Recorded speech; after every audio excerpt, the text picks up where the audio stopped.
From Simon & Schuster Audio.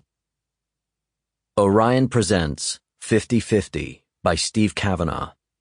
Read by Adam Sims. To Luca Veste, in thanks and admiration for being my pod bro, for inspiring me, for writing great books that entertain me, and for making me soar with laughter. Thanks for all the goats. January. Eddie. For a trial lawyer, there are two words in the English language that terrify us more than any other. These two words stared back at me from my phone. They'd come through by text message seconds ago. They're back. The jury had been out for all of 48 minutes. There's a lot you can do in 48 minutes.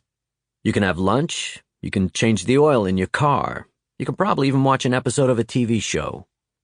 But one thing you can't do in 48 minutes is come to a fair and balanced verdict in the most complex murder trial in the history of New York City.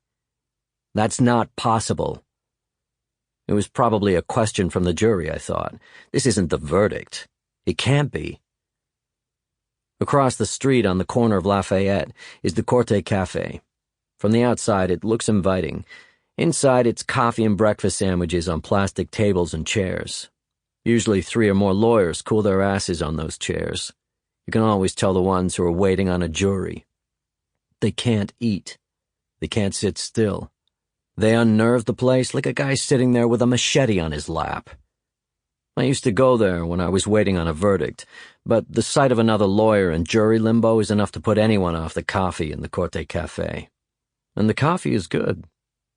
So instead of chewing on the furniture, I grabbed a coffee to go and headed out to walk the square. I don't know how many times I've walked Foley Square. My record is 3 days. That's how long a jury took to acquit one of my clients, and I damn near burrowed a trench into the sidewalk with my heels. This time, I had only just stepped out of the Corte Cafe, coffee in hand, when I got the text. I dumped the Go Cup, crossed the street, and made my way around the corner to the Manhattan Criminal Court building.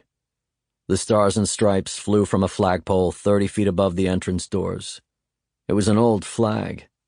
High winds, rain, and time had not been kind. Its colors had faded, and the flag was torn almost in two. Some sections of stars had unraveled and were lost in the winds. Huge threads billowed outwards from the red and white stripes, almost reaching to the paving below. There was money to replace it. Times were hard, and only getting harder, but the flag— Sample complete. Ready to continue?